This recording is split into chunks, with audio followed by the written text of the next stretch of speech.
नमस्कार दोस्तों, हम हैं चंदा देहाती लोकगीत 128 से। अपने यूट्यूब चैनल में आप सबका बहुत बहुत दीदी भैया अम्मा चाची सबका स्वागत कर रहे हैं। दोस्तों, आप लोग मेरे चैनल पे आइए, चंदा देहाती लोकगीत पे एक बार जरूर आइए। बहुत अच्छा अच्छा गाना पड़ता है उस पर।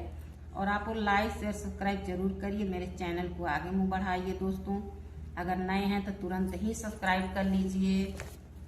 और चलिए सुनाते हैं दर्द भरा सोहर गीत। भाई बहन का बहुत ही दर्द भरा है, भाई बहन भौजाई का बहुत ही प्यारा गीत है। आप लोग सुन के अपना आशीर्वाद जरूर इस चैनल को दीजिएगा। और हम भी आप लोग के बीच आ सके, आप लोग थोड़ा सपोर्ट करिए दीदी भैया अम्मा चाची। तो चलिए सुनाते हैं बहनी लोग।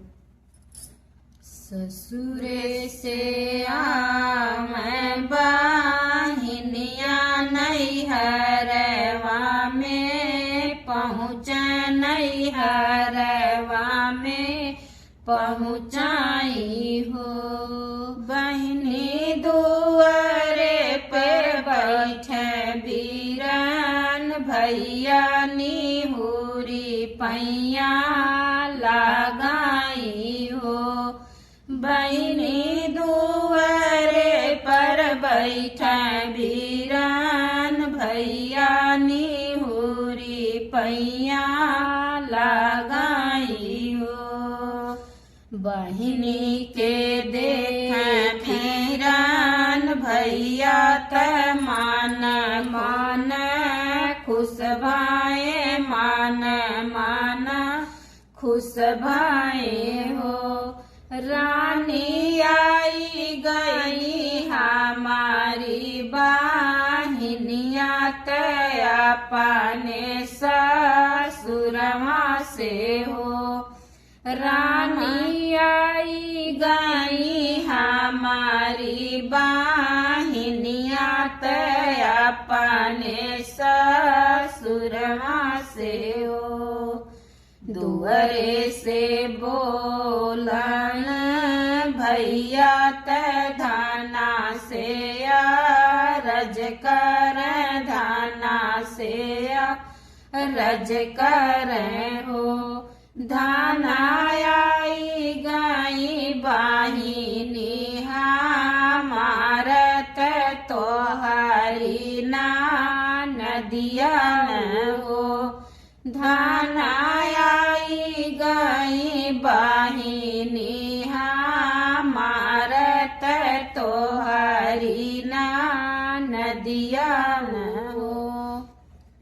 धनिया बहिनी के पलंगे बाई ठावाया हाक भरी भेटवा, हाक भरी भेटऊ हो।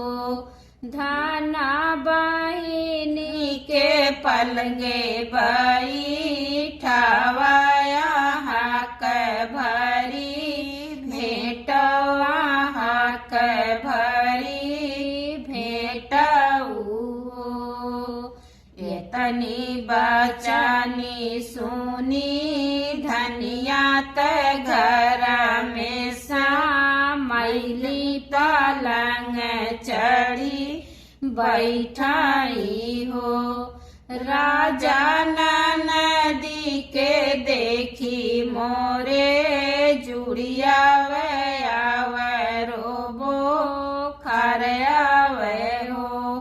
राजा नदी के देखी मोरे जुड़िया वे रोबो खरयावे हो। पिया आई गई बाई ना नदिया त कैसे हम राहत, कैसे हम रहब हो। पिया आई गई बाई ना नदिया त कैसे हम रहब, त कैसे हम रहब हो। नाही हमरे छठिया बारहिया ना जगिया जाने हुआ ना जगिया जान नेउआ हो।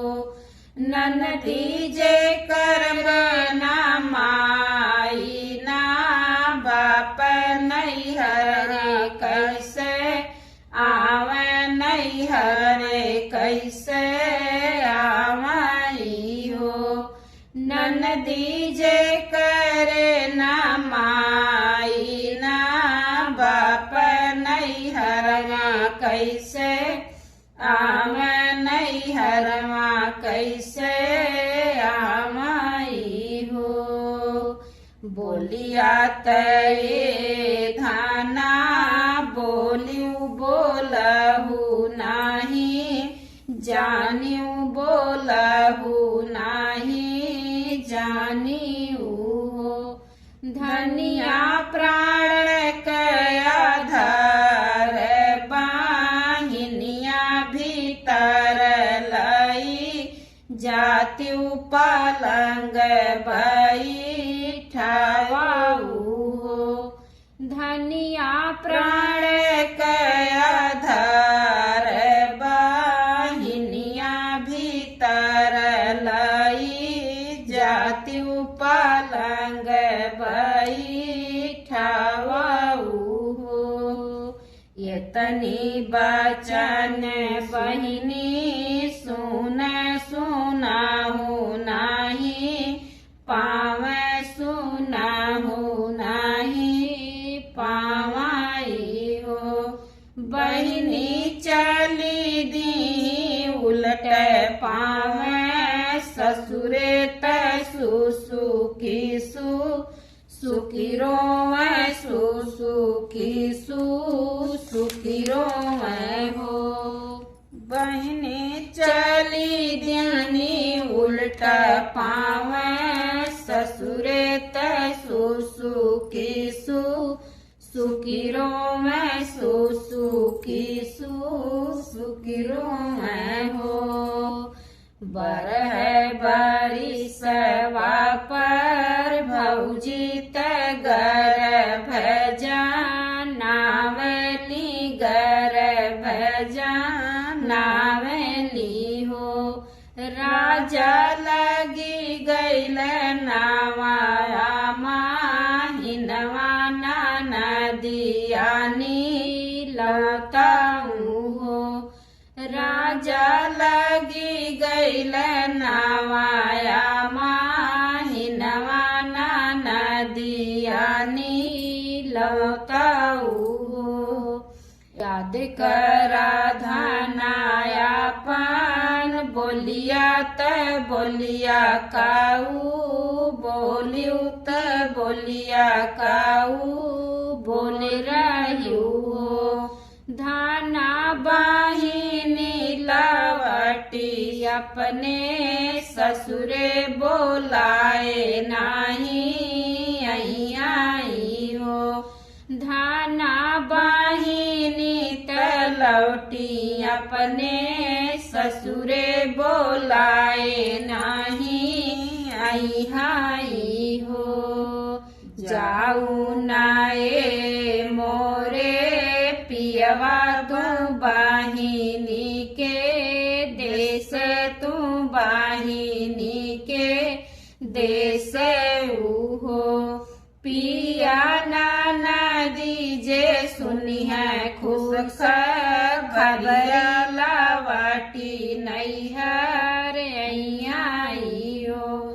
पिया नाना दीजे सुनी है खुश खबरी लावाटी नैहर आई हो।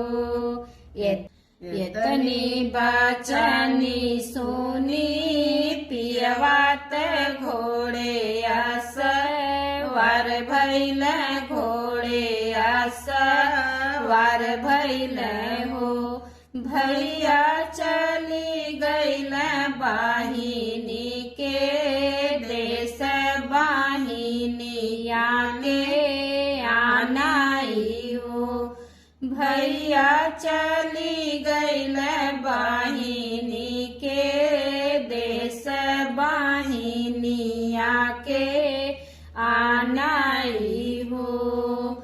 जाई के पहुँचे हैं भैया तबाहिनी के द्वारे, तबाहिनी के द्वारे हो बहिनी करहु नयापन ताई अरिया तयान तोहके आयन हो बहिनी करहु नयापन ताई अरिया तयान तोहके आयन हो यतनी बचनी सुनी बहिनी त बहुत दुखित भैनी बहुत दुखित भैनी हो भैया नाही जब तोहरे नागरिया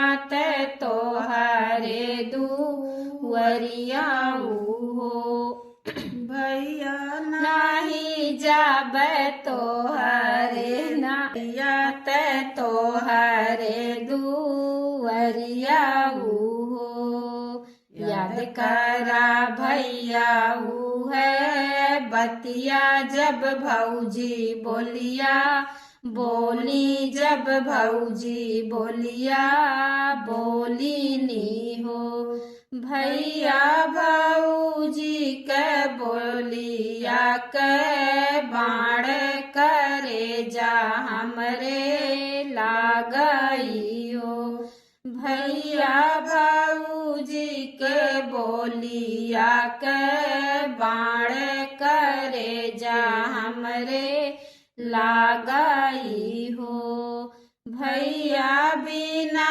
माई बाप के नई बेटियवा यादर नाही हुई है यादर नाही हुई है हो भैया बिना माई बाप के बेटियवा यादर नाही हुई है यादर नाही हुई है हो इतनी बचन सुनी भैया त घोड़े पीठी सवार भैल घोड़े पीठी सवार भैल हो भैया पहुँचे हैं अपने नागरिया त माना वादू हित भैल हो भैया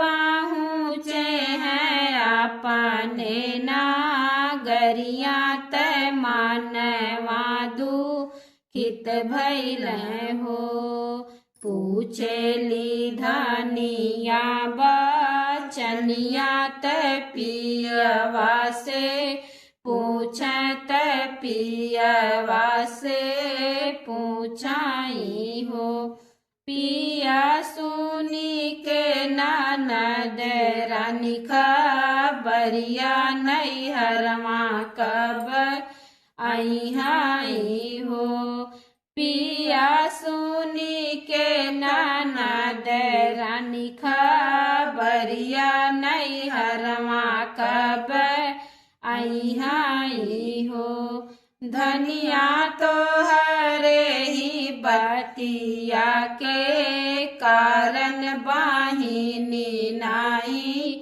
आई है बाहिनी नाही आई हाई हो